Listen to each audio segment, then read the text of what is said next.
that weight machine to my left, because that will also give you some surprises. All right, so with that, I'm going to get everything started. For the last time today, my name is Morgan. Thank you all for coming to the show. This will be the formal end, so feel free to stick around and ask questions. But I'm going to cover my ears, and I recommend that you all cover your ears. Here we go.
I'm definitely going to cover your ears.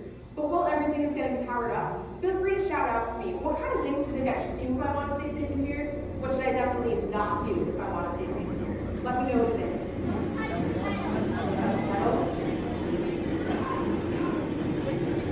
Okay. Stay alive, that's good advice. Stay alive. All right, so we'll see. And I'm just about ready to increase the voltage on our pantograph generator so the sparks will come out. All right, I'm putting on my headphones. I recommend that you all cover your ears. Here we go.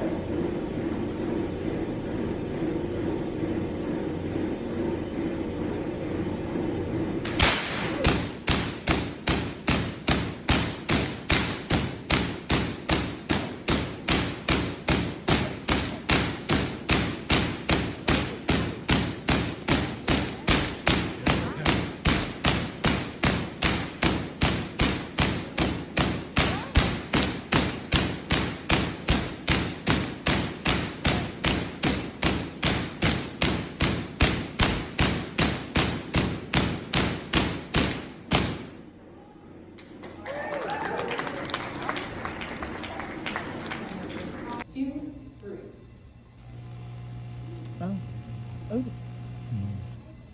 Could anybody count how many sparks we just saw? no. I don't know. They happen really, really fast. I'll put them back on because they're so mesmerizing to look at. But the Tesla coil, this Tesla coil in particular, can produce 120 sparks per second. Whoa. That's a lot of sparks. When we watch movies and animations, we're seeing about 30 frames per second, and our brain processes that as constant motion. So 120 sparks per second, that is a lot more than we can see individually. So this Tesla coil, we can see that there are a lot more sparks produced than what we saw with the Van de Graaff generator, but we see that the sparks are a little bit shorter than the sparks that were from the Van de Graaff generator. Now I'm going to do something, a little experiment using a handy-dandy tool that we have here at the Museum of Science called a light bulb. And you can see this light bulb is not plugged into anything. It's not turned on. And I'll show you that even more by dimming the stage lights. It's not turned on. But let's see what happens when I walk closer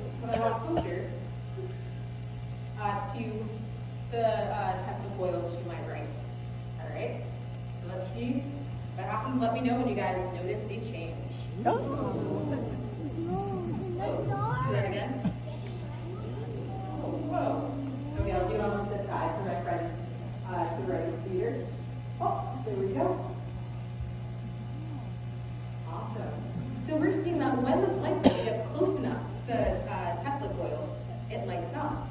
Now, what this is giving us evidence for is that there is the electric force moving past the end of the sparks in the air in between the end of the spark and the light bulb.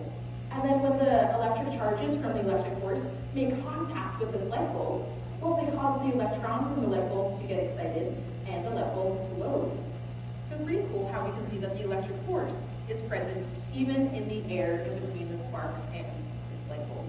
Something really cool about how the electric force, or how electric charges move, is that if I were to move my hand to the middle of the light bulb, now only half of the light bulb lights up. So what this is giving me evidence for is that the electric charges aren't moving through the air down to the ground. Instead, they're moving through my arm and my body down to the ground. So we get some more information about how the charges are moving. Pretty cool. So we can see that there's a lot of cool effects with these Tesla coils. But let's talk a little bit about what we're hearing with these Tesla coils. How would you guys describe the sounds that it's making? Buzz. Yeah, it's been a buzz. It's been a pretty consistent buzz. It's been the same the whole entire time. The reason we're hearing the sounds is because we're hearing each individual spark make a popping sound. So if there was just one spark per second, we would just hear one pop per second. But we're hearing 120 pops per second. And to our ears, that pop, pop, pop, pop, pop, pop sounds like a constant buzz. Now we can do something pretty awesome with the sound of the buzz that we're hearing. If we increase the number of sparks per second, or if we increase the number of pops per second that we're hearing, the sound will change. Same with if we decrease the number of sparks per second. So I'm going to show you that, not on these Tesla coils, but on the Tesla coils to the back right of my stage. If you turn your attention to those two 8-foot copper columns with the silver donuts on top, those are also Tesla coils, but they are called solid-state Tesla coils. And so they work slightly differently, and we're able to change how the number of sparks coming out of the top. So while this is getting warmed up, I will warn you guys that these Tesla coils are a lot larger than the front two Tesla coils that I was just using, so the sound is going to be a lot louder.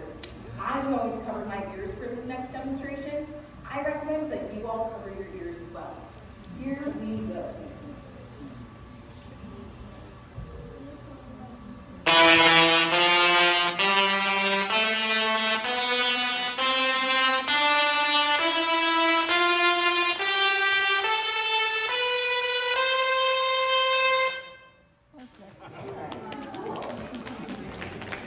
So can you guys hear when the number of sparks per second changed on that Tesla coil? Yeah, when I increased the number of sparks per second, the sound, or the pitch that we were hearing, the notes, it became higher. Now, if we could do this, sometimes make the pitch higher, sometimes make it lower, maybe we could make it a little bit rhythmic as well. We could probably play something like a song. Does anybody want to hear a song? Yes. Yeah. One more time, I'm going